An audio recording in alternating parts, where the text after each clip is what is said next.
আসন্ন জাতীয় সংসদ নির্বাচন সুষ্ঠু ও শান্তিপূর্ণ করতে সর্বাত্মক প্রস্তুতির কথা জানিয়েছেন লক্ষ্মীপুরের নবাগত পুলিশ সুপার মোহাম্মদ আবু তারেক। মঙ্গলবার সকালে জেলা পুলিশের কার্যালয়ে তিনি একথা বলেন। পুলিশ সুপার বলেন, সরকার তাকে লক্ষ্মীপুরে পাঠিয়েছে একটি বিশেষ উদ্দেশ্য বাস্তবায়নের জন্য, আর সেটি হলো নির্বাচন। এখন একটাই টার্গেট, ফেব্রুয়ারির নির্বাচন যেন সুষ্ঠু, সুন্দর ও উৎসবমুখর পরিবেশে হয়। এজন্য সব ধরনের ব্যবস্থা নেওয়া হবে। নির্বাচনকে কেন্দ্র করে কোথাও কোনো প্রকার অঘটন যেন না ঘটে তা নিশ্চিত করতে পুরো পুলিশ টিমকে প্রস্তুত থাকতে বলা হয়েছে।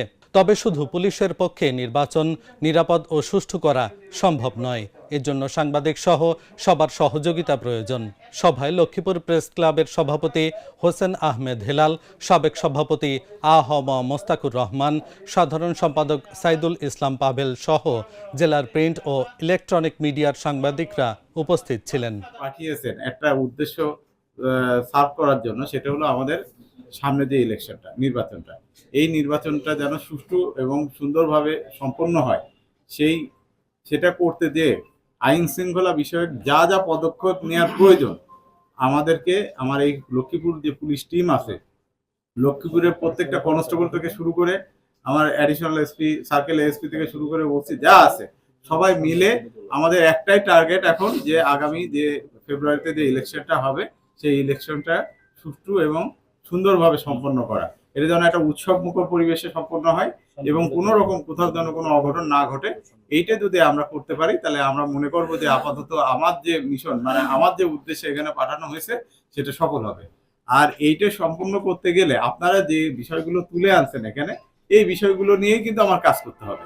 কারণ এই বিষয় নিয়ে কাজ করলেই কিন্তু আমি এখানে একটা সুন্দর পরিবেশ তৈরি করতে পারবো, যে পরিবেশে আমাদের যে নির্বাচন সেটা সুন্দর এবং সঠিকভাবে সম্পন্ন হতে পারবে। তাই এই বিষয়টা আসলে আমাদের পুলিশের একার পক্ষে এইসব কাজ করা খুবই দুরূহ একটা বিষয়। এক ভাই বলছেন যে পুলিশ জানে না, এমন কোনো কিছু নেই। হ্যাঁ, পুলিশ সব জানে যে কোথায় কি হচ্ছে না হচ্ছে। এটা কার মাধ্যমে জানে বলেন তো?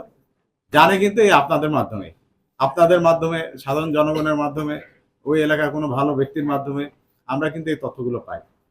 আমরা কিন্তু আমাদের মাথায় ওইটা নেই যে আমরা জ্যোতিষী না, যে আমরা একটা ঘটনা ঘটার সাথে সাথে জেনে যাই যে কে করছে। এটা সম্ভব না। এই আপনাদের কাছ থেকে বিভিন্ন মাধ্যম থেকে আমাদের কাছে তথ্য আসে, সেই তথ্য বিচার বিশ্লেষণ এবং সেগুলো যাচাই বাছাই করেই কিন্তু আমরা একটা লক্ষ্যে পৌঁছাই আর কি, বা সেই জায়গায় পৌঁছাতে পারি। তো এই কারণে আর সাংবাদিক ভাইরা যে সহযোগিতা, এটা তো অবশ্যই লাগবে। এটা কোনোভাবে আপনারা ভেবেন না যে